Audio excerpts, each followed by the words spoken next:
At 38, Marisela learned something no one warns you about, that losing a home stings far less than the slow, sickening realization that 12 years of love were built on a lie. When the divorce was done, engineered by her ex-husband's legal team like a controlled demolition, she walked out holding 2 garbage bags of clothing and a silence so heavy it pressed against her chest like a stone. She had no place left on this earth except a crumbling farmhouse at the end of a dirt road, a place her own family had dismissed as worthless for decades.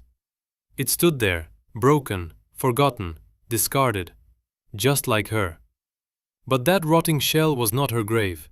It was the ground where a painful, bone-deep resurrection would begin, where she would prove that a life thrown away can be rebuilt, stone by stone, with nothing but her own aching hands.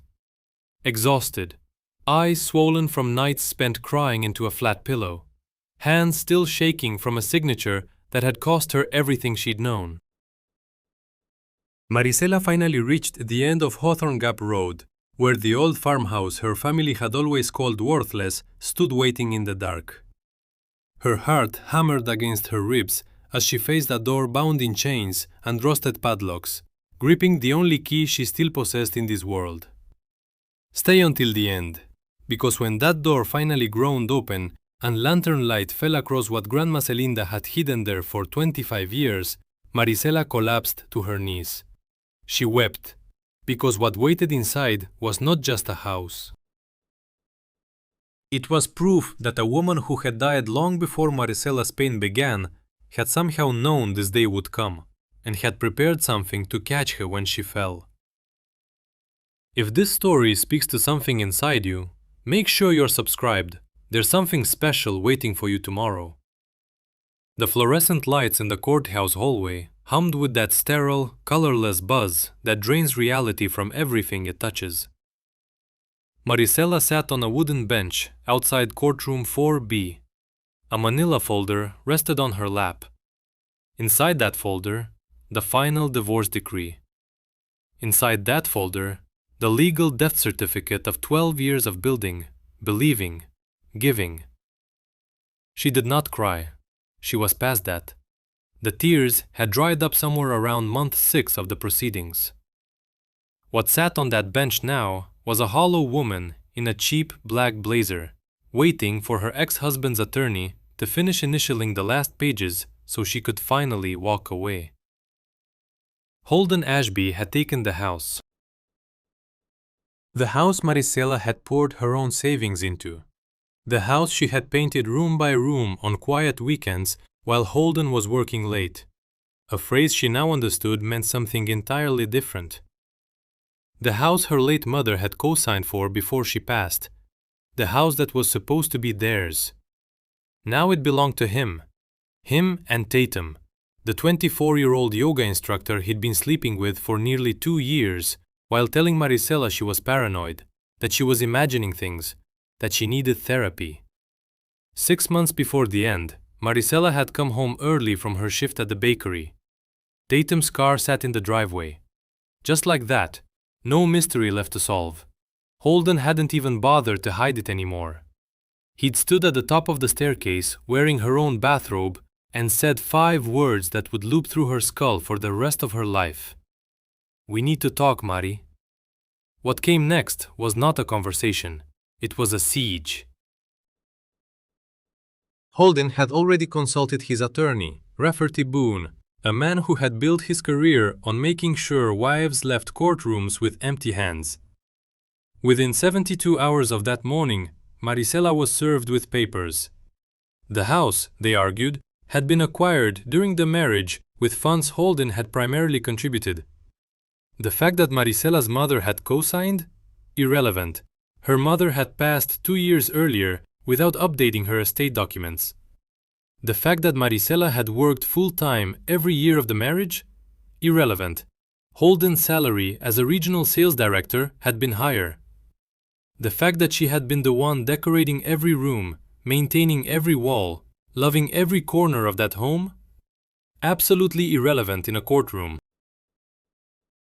Her own lawyer, a young, overworked public defender named Obadiah Crenshaw, had leveled with her from the start. Maricela, I'll be honest. Rafferty Boone is one of the sharpest divorce attorneys in this state. He will exploit every loophole. You need to prepare yourself. She hadn't prepared herself. She hadn't known how to begin. For 6 months, she fought, attended every hearing, dug up every receipt she could find, testified about her contributions, her devotion, her sacrifices. None of it mattered. The judge determined that because Holden's name alone appeared on the deed, a clerical oversight Maricela had never bothered to fix during the good years, the house belonged to him. He was gracious enough, the judge remarked with barely disguised contempt, to grant Maricela 30 days to leave. And so there she sat, a courthouse bench, 4:47 in the afternoon, a Thursday in late October, clutching a folder that held the wreckage of her entire life. Her phone vibrated. Holden's name glowed on the screen. After everything, after all of it, he was still reaching out. She let it ring. Then came the text. "Hey, I'm going to need you out by the 15th. Tatum wants to start painting the nursery." Maricela blinked. Read it a second time. A nursery. The room she had prepared 3 years earlier. The room that had held all their hope while she and Holden tried, and failed, through 2 miscarriages to bring a child into the world. She rose from the bench. Her knees buckled beneath her. She stepped out of that courthouse into a cutting October wind. And for the first time in 6 months, something deep inside her broke clean through. She had nowhere to turn. Her mother was gone. Her father had vanished when she was 8.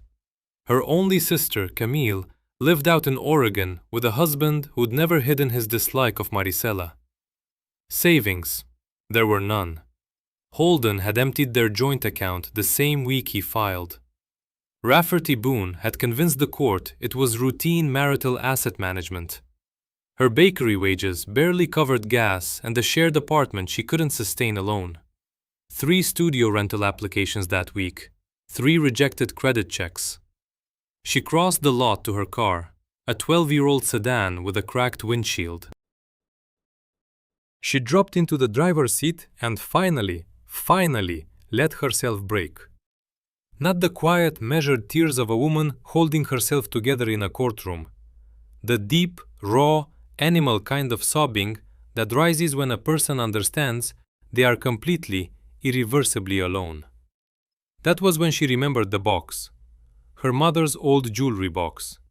Packed away after the funeral 2 years ago and never opened since. Stored in the trunk of this very car because she'd had no other place to keep it after moving her things out of the house. Maricela pulled herself from the seat, walked to the rear of the car, and popped the trunk with trembling hands. The jewelry box sat exactly where she'd left it, wrapped in a faded scarf, wedged between a carton of books and a winter coat. She lifted it out, lowered herself to the curb of the courthouse parking lot, and pried it open. Beneath her mother's costume rings and the single strand of pearls lay something Maricela had forgotten for over a decade. A heavy brass key wrapped in yellowed paper. A sealed envelope bearing her grandmother's handwriting across the front. For Maricela, open only when the world has taken everything. Her hands would not stop shaking. She sat on that cold curb for a long time. The brass key pressed its weight into her palm. The sealed envelope rested against her knee. She had not thought about her grandmother's farmhouse in over 15 years. No one in the family had. Grandma Zelinda had passed when Maricela was just 13. In the wreckage that followed, the will reading, the vicious fights over the city apartment, the bitter standoffs between Maricela's mother and her 2 aunts, the old farmhouse up in Vermont had been treated like an afterthought. A joke even. Uncle Lorenzo drove up once, came back a day later, and told the whole family the place was a crumbling shack in the middle of nowhere, not worth the gas it took to inspect. Everyone agreed to forget about it. The property taxes, somehow, kept getting paid from an account no one fully understood, and nobody ever questioned it. The farmhouse turned into a holiday punchline. Poor old Zelinda and her falling down farm. But Maricela carried a memory the rest of them had let go. She remembered the last visit to her grandmother in the hospital, 3 days before Zelinda died. She remembered how her grandmother had gripped her hand with a force that startled her, too much strength for a dying woman. How those dark eyes had fixed on Maricela's face with an intensity that bordered on frightening. Quote 4. She had whispered. Quote 5. 13-year-old Maricela had nodded, frightened, confused. Grandma Zelinda had pressed something into her palm. A small envelope, already yellowed, already sealed. Underscore underscore. Quote underscore. 6 underscore underscore. Maricela had handed the envelope over. Her mother had tucked it into the jewelry box, and life had carried on. Maricela grew up, met Holden, fell in love, married him, moved into the house on Willow Street. The envelope vanished from her memory entirely. Her mother never brought it up again, not once. Until now, 25 years later, sitting on a curb outside the courthouse with her whole existence in ruins. Her fingers shook as she tore the seal. The paper inside was thin, nearly see-through with age. The handwriting was unmistakable. Grandma Zelinda's, tight, slanted, old-world cursive.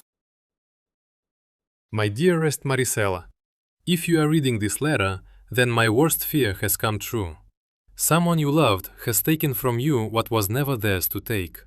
I'm so sorry, my sweet girl. I wish I could be there to hold you. But I prepared something for you long before you were old enough to understand why. The farmhouse is not what the family thinks it is.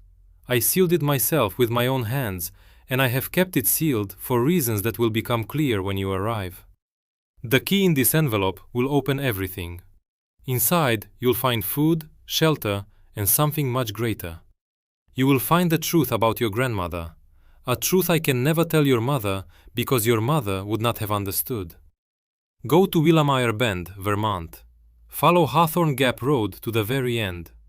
The farmhouse sits on 80 acres of land that no one in our family knows I still own. When you arrive, break the chains.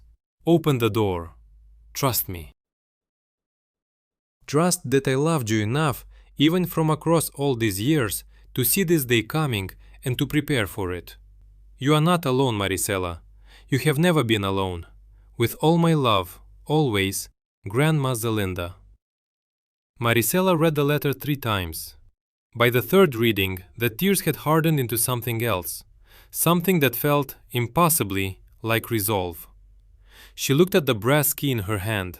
She looked at her battered sedan. She looked at the folder holding her divorce decree. And she decided. There was nothing left for her in this city. Nothing but a shared apartment she couldn't afford. A bakery job she could walk away from with a single phone call. A husband-turned-stranger who was already repainting her life with another woman's colors.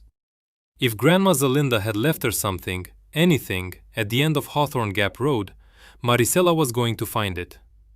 That night, she went back to the tiny apartment, packed 2 duffel bags with everything she owned.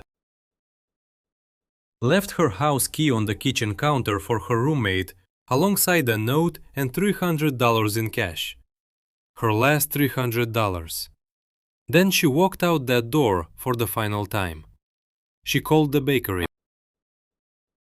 Told the owner she wasn't coming back. Filled the gas tank of her old sedan on the last breath of her credit. And at 5:17 the next morning, in the pre-dawn black of a cold New England October, Maricela Quintero aimed her car north and started driving. The road to Willamire Bend took 9 hours. She stopped only for gas and burnt coffee. As the highway narrowed into winding country roads, as bare maples and thick pine forests of rural Vermont climbed up around her, something inside her chest, something that had been locked tight for 6 months, began very slowly to unclench. Not healed, not hopeful, not yet, but loosening.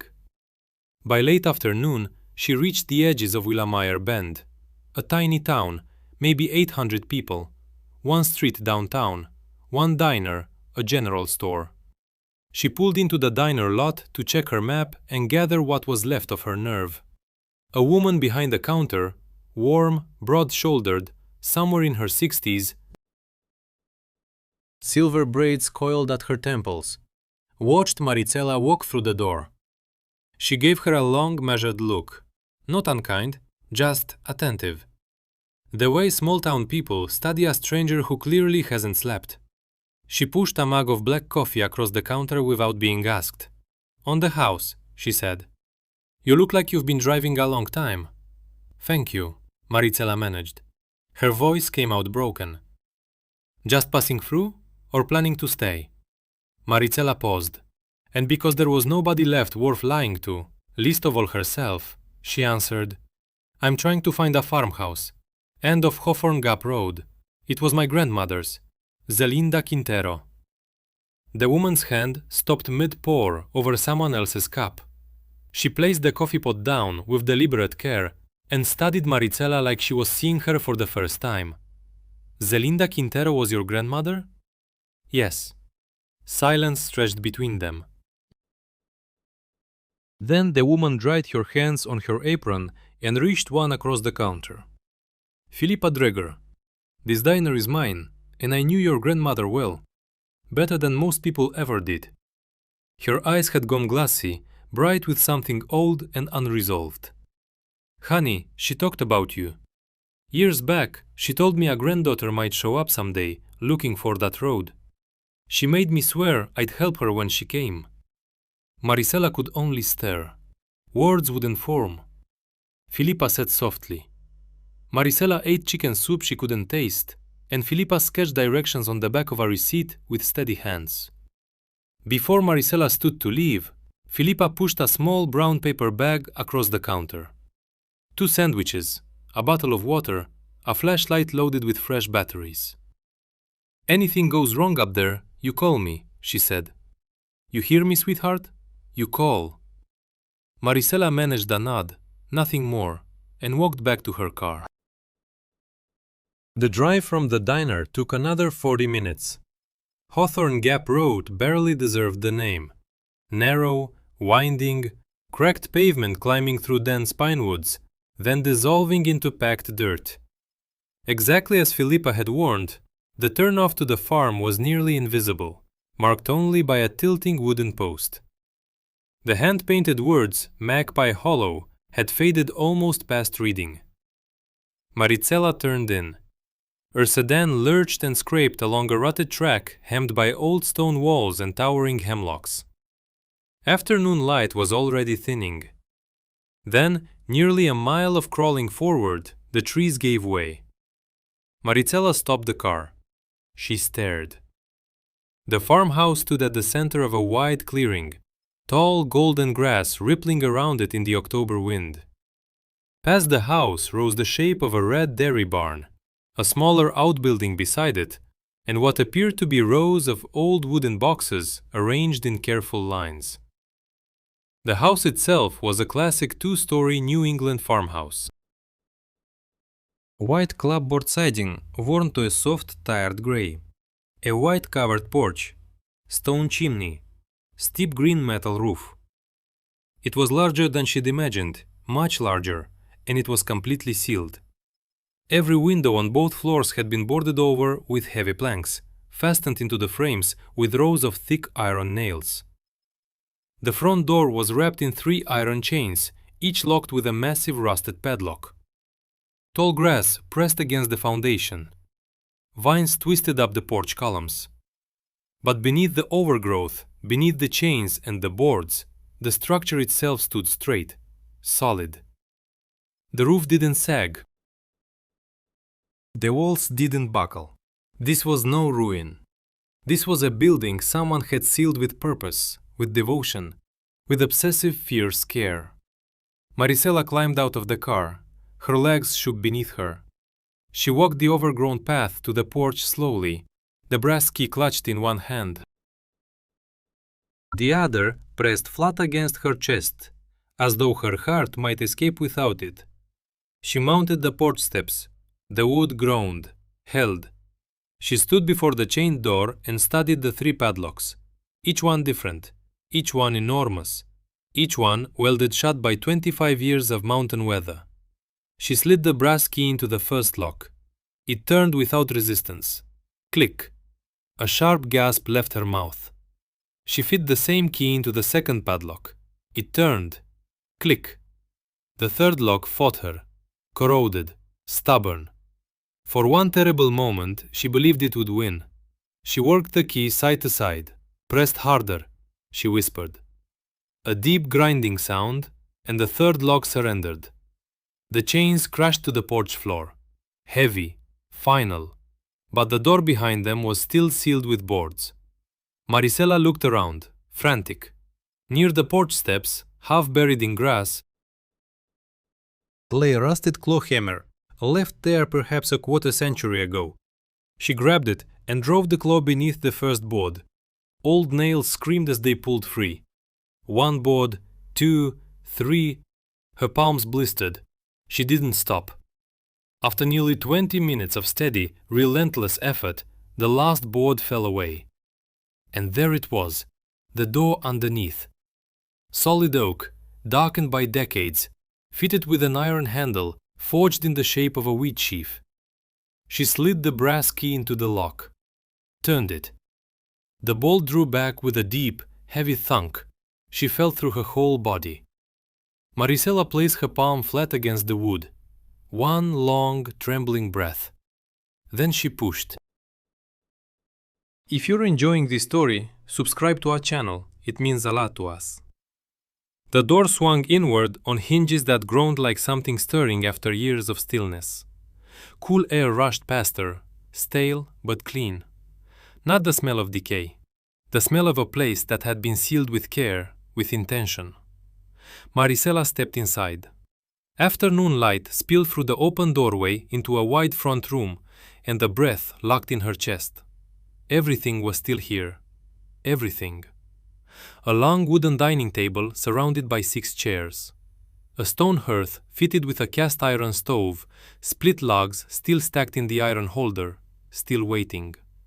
2 armchairs hidden beneath heavy white dust covers. A braided rag rug spread across white pine floorboards. A tall oak hutch lined with rows of blue and white dishes. A hand-cranked radio on the side table. An oil lamp on the mantel. Glass chimney spotless. Wick trimmed with precision. The room looked as though someone had tidied up on an ordinary afternoon, walked outside, and simply never returned. Marisela drifted through the space like a sleepwalker. She pulled the cover from one armchair. Beneath it, deep forest green fabric dotted with tiny white flowers. Still bright, barely touched by time. She moved to the kitchen at the back, equally preserved. A deep farmhouse sink, a cast-iron cook stove, wooden counters, worn glassy smooth from decades of hands working across them. Open shelves, crowded with mason jars, still sealed.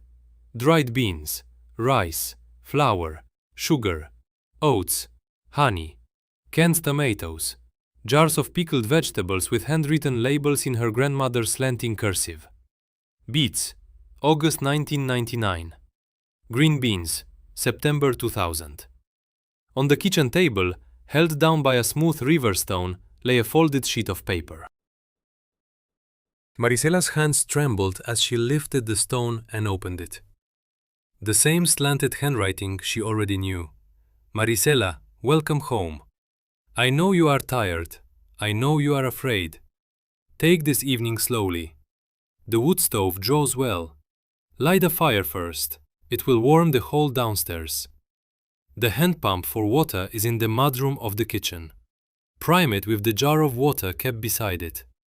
The outhouse is past the dairy barn. I kept it whitewashed. The upstairs bedroom on the left was always meant for you. I made it up with clean linens and sealed them in cedar. There is oil for the lamps in the pantry and matches in the tin box on the mantel. Eat tonight. Sleep tonight. Tomorrow, I will tell you why I did all of this. There is much more here than you can see, Marisela. But rest first. You have earned it. All my love, Grandma Zelinda. Marisela pressed the letter against her chest. she sank into one of the dining chairs. And for the first time since walking out of that courthouse, she let herself cry without holding anything back. Not the sharp, bitter weeping of betrayal, something softer, something far older. The crying of a lost child who finally spots her mother in the crowd. That raw, flooding relief of being found. When she wiped her face at last, the sun had dropped behind the pines. The house was dimming around her. She followed Grandma Zelinda's instructions one by one. She primed the hand pump. It gurgled, coughed, then ran cold and clean. She filled the kettle. She carried kindling from the iron holder to the wood stove and found the matches exactly where the note promised. Her first fire smoked and sputtered out. Her second caught. It bloomed. It began to hum with warmth. She lit the oil lamp on the mantel. Soft golden light filled the room. In the pantry, she discovered a tin of tea sealed with wax and 2 cans of chicken stew, carefully rotated on their shelves, labeled with dates. Her grandmother had somehow arranged for someone to keep this pantry stocked and turning over the years. Marisela heated the stew on the wood stove. She ate it straight from the pot, sitting on the hearthstone, fire crackling beside her. Before heading upstairs, she carried the lamp out onto the back porch and let her gaze sweep the yard. Twilight was thickening. She could make out the old dairy barn, and beyond it, a long, deliberate row of wooden boxes at the meadow's edge. Beehives, at least a dozen, standing in patient formation. And there it was, riding the evening breeze, a low, steady hum. Bees that had never abandoned their post. Grandma Zelinda had been gone 25 years. The bees remained. Marisela stepped back inside, pulled the door shut, and climbed the narrow staircase. The upstairs bedroom on the left was small, warm, lovely. A cast iron bed, a cedar chest at its foot. She lifted the lid and found crisp white linens that breathed faint lavender. She made the bed by lamplight, lay down fully clothed on top of the quilt, meaning to close her eyes for just a moment.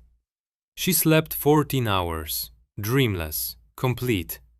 She woke to birdsong and a wide blade of pale gold light falling across the quilt. For several heartbeats she couldn't place herself. Then, the cedar chest, the oil lamp on the nightstand. Everything crashed back. The courthouse. The letter. The long drive. The chains on the gate. The door swinging open. She sat up slowly, half expecting the farmhouse to dissolve like smoke. It held. The floorboards pressed solid and cool against her bare feet. Downstairs, the wood stove had burned to a bed of orange coals. Real, all of it, real. She spent the morning moving slowly, almost reverently, through what was now, impossibly, hers. One by one, she pried boards from the front windows with a claw hammer from the porch. October light, golden and heavy, poured into rooms sealed for a quarter century. Dust mote spiraled in the sun. The house seemed to breathe out. In the mudroom, rubber boots in 3 sizes, a wool coat that fit her exactly, leather work gloves still supple with oil. In the linen closet, stacks of folded blankets and quilts, each wrapped in cedar paper. In a kitchen drawer, a small leather-bound ledger, every year of property taxes on the farm, recorded in careful ink. Paid, she realized with a sharp jolt, from a trust account in Zelinda's name. An account quietly funded long before her grandmother died. But it was crossing the backyard toward the dairy barn that stopped her breathing entirely. The barn had been sealed like the house, boarded shut at every door. She worked the hammer against the planks until they gave. Inside, light fell through a row of high windows onto something she could not immediately comprehend. The ground floor had been converted, decades ago by the look of it, into a workshop. Long wooden benches lined the walls. Tools hung on pegboards in meticulous rows. And on every flat surface, dozens upon dozens of them, stood antique clocks in various stages of restoration. Tall grandfather clocks leaning against one wall. Small mantel clocks arranged in neat lines. Carriage clocks, cuckoo clocks, brass mechanisms laid out on felt cloths, like organs of a dissected puzzle.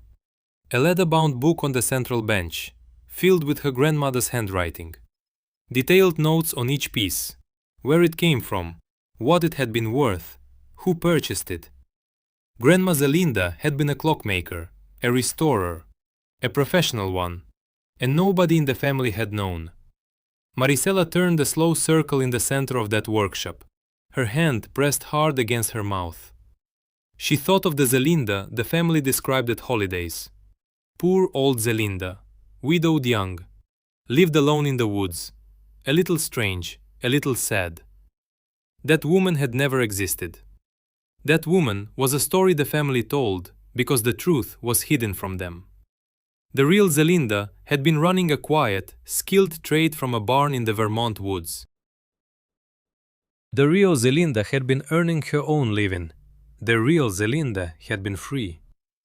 It was in the back corner of the barn, beneath a heavy canvas tarp, that Marisela found the trapdoor. A square of oak set flush into the wooden floor. An iron ring recessed into its surface. She pulled back the tarp, stared, gripped the ring and pulled. It refused to move. There was a keyhole cut into the wood, shaped exactly like the teeth of her brass key. She slid it in, turned. The lock gave way with a deep, satisfied thunk. The trapdoor swung upward on silent, greased hinges. Below it, a narrow staircase, rough-hewn wood, dropping straight into the earth. Cool air rose to meet her, dry, smelling of stone and something faintly sweet. Honey, beeswax, something she couldn't name yet. Marie grabbed the oil lamp from the workshop bench, lit it, and descended, one careful step at a time, into her grandmother's root cellar. The flame spread its glow as she reached the bottom. And what left her lips was not a word. It was a sound, small, fractured, involuntary. Because this was no cellar, this was a chamber, roughly 15 feet across, 10 feet deep, stone walls, a smooth floor of packed earth, wooden shelves lined every surface, and on those shelves sat objects her mind could not immediately organize. Paintings wrapped in heavy cloth, velvet-lined jewelry boxes, rows of leather-bound books, stacked archival folders. But none of that had torn the sound from her throat. It was the ceiling. The entire arched ceiling of the chamber had been painted, by hand, in what must have consumed years of solitary labor. A full celestial map, deep indigo sky streaked with gold, constellations rendered in careful silver leaf. The moon shone in 3 phases. A compass rose anchored one corner. And stretching across the center of that painted heaven, in Grandma Zelinda's unmistakable cursive, ran a single sentence. For the granddaughter who will one day need to find her way home. Marisela's knees gave. She sank to the earthen floor. She wept. She stayed there a long time, head tilted back, eyes following the silver stars across the indigo dark. She had never been religious, never a woman who trusted signs or visitations or whispers from the dead. But kneeling beneath that painted sky, in a chamber carved into the ground by a grandmother gone 25 years, she felt something so near to another person's presence that she finally spoke aloud. __quote _22 __. The air around her seemed to exhale. When her body could move again, she rose and turned to the shelves. The nearest one held a row of rectangular bundles, heavy canvas, bound with twine. She untied the first. Inside, an oil painting, small, luminous. A Vermont meadow caught at dawn, signed in the corner with a name Marisela didn't recognize, but that carried the unmistakable confidence of a professional hand. The second bundle, a portrait, a dark-haired young woman in 19th century dress. The third, a still life, pears and honey jars. At least 15 paintings lined that single shelf, each wrapped, each labeled, each perfectly preserved. The next shelf held velvet jewelry boxes, not costume pieces, real gold. real stones in antique settings that looked European and very old. Another shelf, archival folders bearing the stamps of banks and county clerk offices. Property deeds, trust fund statements, stock certificates. A notarized document dated 30 years prior naming Marisela Quintero as the sole beneficiary of something called the Magpie Hollow Trust. But the final shelf, the one positioned directly beneath the compass rose overhead, stopped her cold. A single object rested there. A thick, leather-bound journal, its cover worn soft from years of handling. Embossed on that cover, in faded gold, the initials ZQ. Marisela lifted it with both hands. She carried it up the wooden stairs, out of the barn, across the meadow in slanting afternoon light, into the farmhouse. She built up the wood stove, brewed a cup of the tea she'd found in the pantry, settled into the green armchair by the hearth, pulled one of the cedar-scented quilts around her shoulders, and opened her grandmother's journal to the first page. The opening entry was dated 41 years ago, October 14th. I am 32 years old, and tonight I understood for the first time that my husband is going to kill me if I do not leave him. Not quickly, not with his hands probably, but slowly. The way a man kills a woman by erasing her a little at a time until there is nothing left to mourn. I do not know yet how I will escape, but I know tonight that I must. Marisela's hand pressed against her mouth. She kept reading, page after page, entry after entry, year after year. The journal peeled open a secret Marisela had never once suspected. Grandma Celinda, the quiet, patient widow of family lore, had never been a widow at all. She had been a woman on the run. Her husband, Arturo, the man the family always described as a saint taken before his time, had been something else entirely. Violent, controlling. He had broken her ribs twice, drained her bank accounts 3 times, kept her from seeing her own sister for 11 years. Celinda had spent nearly a decade teaching herself a trade in secret, clock restoration, learned from library books and a kind old Austrian clockmaker in Montpellier who never asked questions. She had hidden cash inside the linings of winter coats for years. And one night, while Arturo was away on business, she gathered her 2 small daughters, one of them Marisela's own mother, and she ran. She came to this land. 80 acres, purchased under her maiden name with cash, through a lawyer whose specialty was protecting women like her. She built the farmhouse with help from neighbors who honored her silence. She divorced Arturo through a process that consumed 7 years and every shred of courage she possessed. And when Arturo finally died, alone, of a heart attack in a rented apartment, Zelinda told her daughters only that Daddy had passed. She let them keep their innocent memories. She never spoke a single ill word about him in front of them. Not once. Not ever.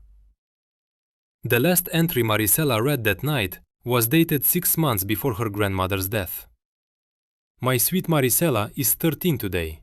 She carries her mother's gentleness and my softness, both dangerous things in a world built for hard men. I have watched her long enough to know. One day, someone will try to take from her what was never theirs. When that day comes, this farm will be waiting. Every clock I repair, every jar of honey I seal, every painting I preserve, I do it for her. She does not know yet. She will not know for many years. But she will know when she needs to. Marisela closed the journal and pressed it against her chest. And she understood, finally, completely, that she had never truly been alone. She slept that night on the couch beside the wood stove, the journal tucked under her arm like a child holds a favorite book. When she woke at dawn, something fundamental had shifted inside her. She was no longer the broken woman who had driven north from a courthouse parking lot. She was Zelinda's granddaughter, and she had work to do. She pulled on the wool coat, found gloves in the mudroom, walked out across the meadow toward the long row of wooden boxes at the tree line. As she drew closer, the humming grew. a warm, steady vibration cutting through the cold October air. She stopped 10 feet from the nearest hive, just stood there, watching. Bees traced lazy, orderly circles at each entrance, legs heavy with pollen. A small, hand-painted sign on the closest box read in her grandmother's script, Magpie Hollow Apiary, established 1987. The bees had outlived Zelinda by 25 years. Someone had been quietly tending them all this time. Someone had been keeping this farm alive. That afternoon, Maricela drove back to Willamire Bend and walked into Philippa Drager's diner.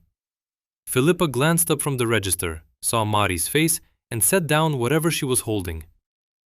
"You found it," Philippa said softly. "I found it," Maricela answered, "and I need to know who's been taking care of the bees."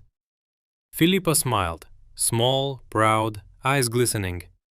"That would be Mordechai Jansen, your grandmother's neighbor. She taught him a craft when he was just a boy. He's kept those hives running every single year since she passed. Doesn't take a dollar of profit. He's been waiting for you, honey. We've all been waiting for you." And just like that, a network Maricela never knew existed began to unfold around her. Philippa introduced her to Mordecai, a quiet, bearded man in his late 50s, with careful hands and watchful eyes, who wept openly the first time he shook Maricela's hand. Philippa introduced her to Winslow Peck, the silver-haired local banker who had served as co-trustee of the Magpie Hollow Trust for nearly 30 years, quietly managing property taxes and the trust account without anyone ever once asking him to account for it.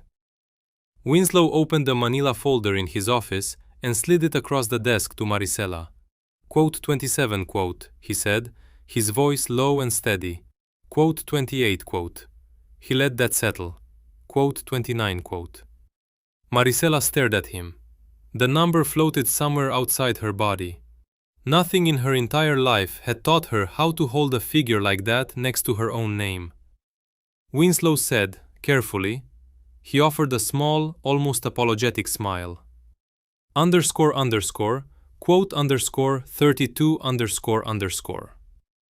Maricela stepped out of Winslow's office into the sharp Vermont cold and stood motionless on the sidewalk.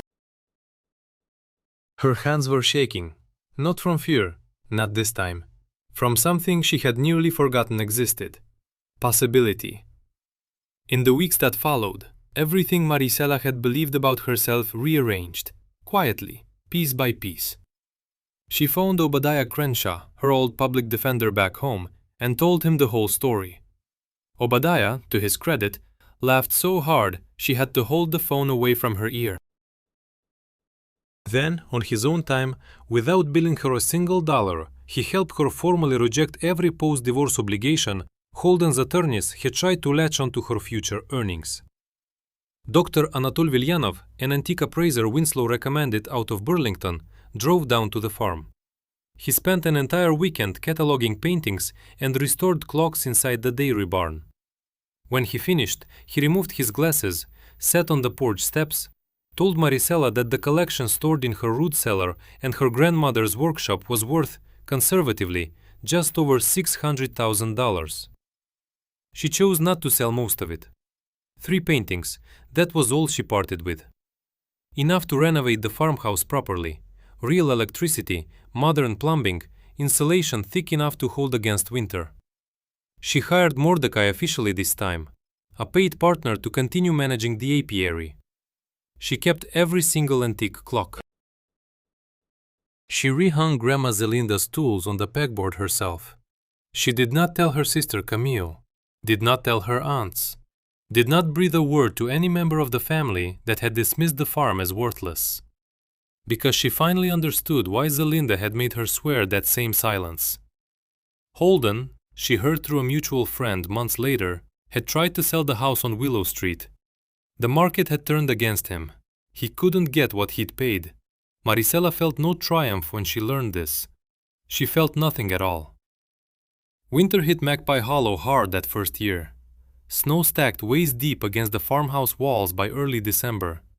Wind off the ridge shook the windows through the night. Maricela had dreaded her first Vermont winter. She was not, it turned out, unprepared. Mordecai had shown her how to split kindling and bank a wood stove the right way. Philippa had filled her pantry with canned goods and sent her home wearing 3 hand-knit wool sweaters from her own closet. Winslow arranged a propane delivery and insisted she take a loaner snowblower until she could afford her own. By January, Maricela had learned to love the sound of a storm settling over the house after dark. That deep, muffled hush only heavy snow can bring. Oil lamp flickering on the mantel. Wood stove humming low in the corner. Her grandmother's journal open across her lap. She read it slowly, never more than a few pages in one sitting. She was rationing it. She realized this with a start one evening. She did not want to reach the final entry too soon. By spring, the farmhouse stood fully restored. New windows, new roof. Real plumbing, a real bathroom upstairs. Solar panels lined the south-facing slope. A properly wired kitchen held a modern stove beside the original cast-iron one, because Maricela had refused to let the old stove go. She planted a vegetable garden along the south wall. She adopted a half-feral barn cat Mordecai discovered in the hayloft and named him Constable. Mordecai had taught her the rhythm of the hives with a patience that reminded her of Grandma Zelinda. By June, she was pulling her first harvest. Clear honey, pale as morning light, carrying the faint breath of clover and wild apple blossom on the tongue. Philippa started stocking Magpie Hollow honey at the diner. Gone in 3 days. It was a warm evening in June when the idea found her. She sat on the porch, Constable curled asleep on the railing, the sky turning soft. Something settled inside her chest. Not a thought exactly, a knowing. She called Obadiah Crenshaw the next morning. "I want to start a foundation," she said. "Small. Run it right from this farm. I want to help women who are trying to leave men who strip them of everything. First month's rent, security deposits, emergency legal fees, bus tickets, whatever it takes to put one more step between a woman and the person destroying her. I'll fund it from the trust income and a share of what comes in from the clocks and the honey." Silence on the other end of the line. A long silence. "What do you want to call it?" Obadiah asked finally. "The Zelinda Quintaro Fund," Maricela said. "For women who need somewhere to run." The paperwork was filed within a month. The first woman the fund ever helped was Darcy, 26 years old, 2 towns over. A young mother running from a husband who had been peeling her life away in pieces. First the car keys, then the bank card, then the phone. Philippa had noticed her at the diner one morning, crying over a cup of coffee she couldn't afford. Philippa sat down across from her, listened to every word, called Maricela that same afternoon. Marie drove into town carrying a check, a prepaid phone, and the name of an attorney in Burlington who worked with women on a sliding scale. Darcy broke down sobbing in the diner booth. She grabbed Maricela's hands and held on like a woman going under. Maricela held them right back and said the only thing she knew how to say. "You are not alone. You have never been alone." Over the next 2 years, the fund reached 31 women. Maricela never advertised, never ran a public campaign. Word moved the way it moves in small towns, quietly, woman to woman, diner counter to church basement, shelter worker to shelter worker. The way important things have always traveled. Some of the women stayed a single night at the farmhouse, passing through on their way to somewhere safer. Some stayed a week. One stayed 6 months and helped Maricela put in a second garden. Not one of them was ever asked to repay a cent. That was not how the fund operated. The fund operated the way Grandma Zelinda had operated, quietly, stubbornly, across generations. With a love so patient it could wait 25 years inside a sealed room for the right woman to finally open the door. On the evening of her 40th birthday, Maricela carried the last of Grandma Zelinda's journals out to the porch. She had been putting off this final entry for more than 18 months. The sun was sinking behind the pines. The bees were settling into their hives for the night. She opened the journal to its last page. 4 lines. That was all. She closed the journal. She sat on her porch until the first stars appeared over Magpie Hollow. And into the soft evening air, barely louder than a breath, she whispered.